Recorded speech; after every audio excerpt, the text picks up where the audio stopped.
12월 27일 화요일 한동에서 만나 우리가 함께 볼 본문은 마가복음 14장 53절에서 72절입니다. 그들이 예수를 끌고 대제사장에게로 가니 대제사장들과 장로들과 서기관들이 다 모이더라. 베드로가 예수를 멀찍이 따라 대제사장의 집들 안까지 들어가서 아랫사람들과 함께 앉아 불을 쬐더라. 대제사장들과 온 공회가 예수를 죽이려고 그를 칠 증거를 찾되 얻지 못하니 이는 예수를 쳐서 거짓 증언하는 자가 많으나 그 증언이 서로 일치하지 못함이라. 어떤 사람들이 일어나 예수를 쳐서 거짓 증언하여 우리가 그의 말을 들으니 손으로 지은 이 성전을 내가 헐고 손으로 짓지 아니한 다른 성전을 사흘 동안에 지으리라 하더라. 그 증언도 서로 일치하지 않더라. 대제사장이 가운데 일어서서 예수에게 물어 이르되 너는 아무 대답도 없느냐? 이 사람들이 너를 치는 증거가 어떠하냐? 침묵하고 아무 대답도 아니하시거늘 대제사장이 다시 물어 이르되 내가 찬송받으리 아들 그리스도냐? 내가 그니라. 인자가 권능자의 우편에 앉은 것과 하늘 구름을 타고 오는 것을 너희가 보리라. 대제사장이 자기 옷을 찢으며 우리가 어찌 더 증인을 요구하리요? 그 신성모독하는 말을 너희가 들었도다. 너희는 어떻게 생각하느냐? 하니 그들이 다 예수를 사형에 해당한 자로 정죄하고 어떤 사람은 그에게 침을 뱉으며 그의 얼굴을 가리고 주먹으로 치며 선지자 노릇을 하라. 하고 하인들은 손바닥으로 치더라. 베드로는 아랫뜰에 있더니 대제사장의 여종 하나가 와서 베드로가 불 쬐고 있는 것을 보고 주목하여 너도 나사렛 예수와 함께 있었도다. 베드로가 부인하여 이르되 나는 네가 말하는 것이 무엇인지 알지도 못하고 깨닫지도 못하겠노라. 앞들로 나갈새 여종이 그를 보고 곁에 서 있는 자들에게 다시 이르되 이 사람은 그 도당이라. 하되 또 부인하더라. 조금 후에 곁에 서 있는 사람들이 다시 베드로에게 말하되 너도 갈릴리 사람이니 참으로 그 도당이니라. 그러나 베드로가 저주하며 맹세하되 나는 너희가 말하는 이 사람을 알지 못하노라. 달기 곧 두 번째 울더라.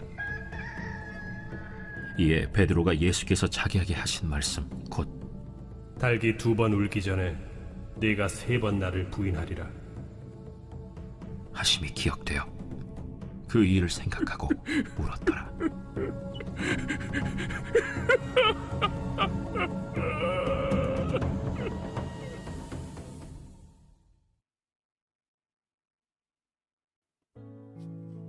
오늘 본문은 재판을 받으시는 예수님의 모습에 대해서 나타나고 있습니다.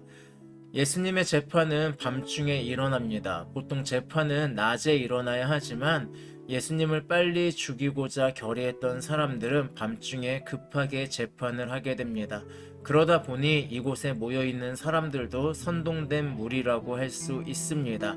그리고 이들은 얼마나 잘못된 증언을 하고 있는지 예수님에 대해서 올바른 증언을 하는 것이 아니라 서로 증언이 달랐다라고 이야기합니다. 예수에 대해서 안 좋게 이야기하고 예수님이 하지 않은 말을 하고 혹은 왜곡하는데 그 왜곡마저도 심지어는 이들이 제대로 일한다면 증언을 갖게 해야 됨에도 불구하고 증언이 서로 달라서 그 신빙성이 떨어지는 모습을 보여주고 있습니다. 그리고 대제사장은 그런 부분들 때문에 예수님에게 직접 대답을 요구합니다. 그리고 예수님의 대답에 대제사장은 자신의 옷을 찢으며 이것이 사형의 증거다라고 이야기하는 모습을 보여주고 있습니다. 또한 이런 재판 가운데 예수님을 바라보면서 결국 3번 부인하게 되는 베드로의 모습을 보고 있습니다. 아마 베드로는 마지막 희망을 가지고 움직였던 것 같습니다. 예수님이 재판 가운데서 자신을 당당하게 변론하고 그리고 자신이 그리스도임을 밝히고 풀려나서 이 상황을 역전시키는 그런 예수님을 기대하고 나아갔는지도 모르겠습니다. 하지만 베드로의 생각과 달리 예수님은 너무나도 무기력해 보였고 그리고 재판 가운데 사형이 선도되는 그 모든 상황들까지 예수님은 무기력함으로 일관하고 있었습니다. 이것이 베드로에게 실망감을 주었던 것일까요? 아니면 두려움을 주었던 것일까요? 예수와 너도 한패이지 않느냐라고 하는 사람들의 물음에 3번이나 부인하는 베드로, 그리고 닭이 웃는 소리를 들으면서 예수님의 말씀이 기억나서 슬피 울게 되는 베드로의 모습을 우리는 볼 수 있습니다. 오늘 본문을 통해서 저는 이런 교훈을 얻게 됩니다. 먼저 오늘 재판에서 보다시피 이미 답은 정해져 있었습니다. 답정너라고 하는 말이 있죠. 그래서 나 누가 아이돌 닮았어? 라고 할 때 너한테 누가 그래? 자꾸 사람들이 나한테 아이돌 닮았다고 그래. 난 모르겠는데 잘 봐봐, 내가 정말 아이돌 닮았는지. 나는 모르겠다니까? 아니 글쎄 잘 보라니까 사람들이 다 나한테 아이돌 닮았다고 그래. 이렇게 이야기하는 짤을 제가 본 적이 있거든요. 그러니까 이미 답은 정해져 있죠. 누구에게나 내가 아이돌 닮았다라는 소리를 듣고 싶어하는. 마찬가지입니다. 오늘 예수님의 이 재판 가운데 정말 재판 가운데서 진실을 드러내려고 하는 것이 아니라 이미 답은 정해져 있는 거예요. 예수님은 신성모독을 한 사람이고, 그리고 자신을 그리스도로 칭하는 거짓된 그리스도임을 밝히고 그 사람에게 사형을 내리는 것이 이미 결정된 답입니다. 자신들에게 위협이 되기 때문에 예수님의 답을 정해놓고 재판하는 모습을 보여주고 있습니다. 이런 거 우리는 때로는 선입견이라고 이야기하기도 합니다. 그래서 우리가 생각해야 될 것은 무엇이냐면, 우리가 인생의 답을 미리 정해놓으면 진실을 볼 수가 없습니다. 다른 사람들을 바라볼 때도 마찬가지입니다. 우리 안에 선입견이 없을 순 없어요. 어쩔 수 없이 선입견은 있습니다. 그리고 선입견이 꼭 잘못됐다고 할 수는 없어요. 왜냐하면 누군가를 내가 경계할 수 있다는 거는 어떻게 조심한다는 의미도 되기 때문에 무조건 선입견을 나쁘게 볼 수는 없습니다. 하지만 때로는 그 선입견이 우리가 진실을 볼 수 없게 만든다는 사실, 그 사실도 기억했으면 좋겠습니다. 한 배우 중에 그 얼굴이 좀 무섭게 생기셔가지고 경찰한테 하도 잡히고 그러던 분이 있어요. 김학철 씨라고 하는데, 그분이 하도 이제 경찰한테 잡히고 검문당하고 이러니까 내가 유명해지면 안 그러지 않을까라는 마음으로 여기저기 드라마도 출연하고 그래서 이제 유명해지셨습니다. 그래서 얼굴이 알려지게 되니까 이제는 사람들이 그 얼굴을 보고 예전에 가지고 있는 무섭다는 선입견보다 배우 누구시죠? 라고 오히려 사인 받으려고 하는 그런 것들을 이야기한 것을 들은 것이 있습니다. 예, 그렇습니다. 우리가 선입견에 빠지게 되면 진실을 볼 수 없습니다.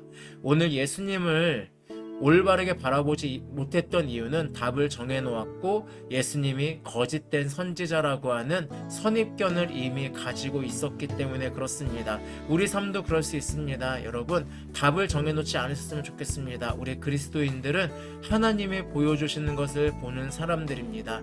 우리가 답을 정해놓고 우리가 선입견에 빠져 있으면 진실을 볼 수 없음을 기억하면서 오늘도 내가 누군가를 향해서 선입견을 가지고 악하게 바라보고 있지는 않은지 생각하면서 그런 사람들이 있다면 그들을 향해서 한 발짝 다가가는 그런 하루가 되었으면 좋겠습니다.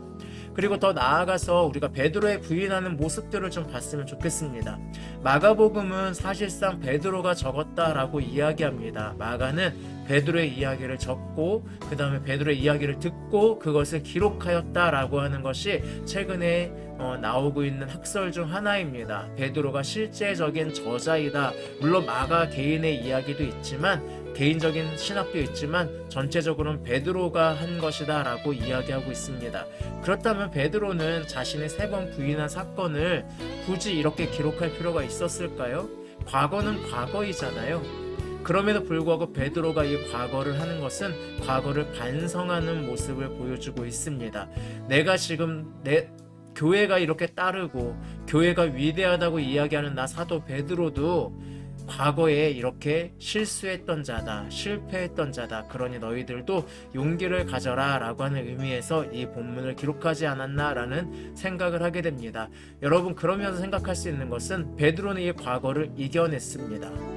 그것처럼 여러분, 우리가 과거에 했던 실수들이 있어요.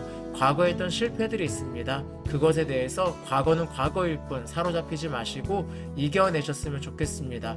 오늘 내가 그 과거를 딛고 어떻게 살아가고 있는가가 중요합니다. 그리고 다른 사람들이 나에게 실수했다고 할지라도 그 과거에 대해서 따지기보다는 그 과거는 잊고 오늘 이 사람이 나에게 어떠한가를 바라보는 그런 시간이 되었으면 좋겠습니다. 그래서 과거는 과거일 뿐 이겨내시고 오늘을 충실히 살아가는 저와 여러분이 되기를 바라겠습니다. 오늘 하루도 행복하시길 바랍니다. 샬롬.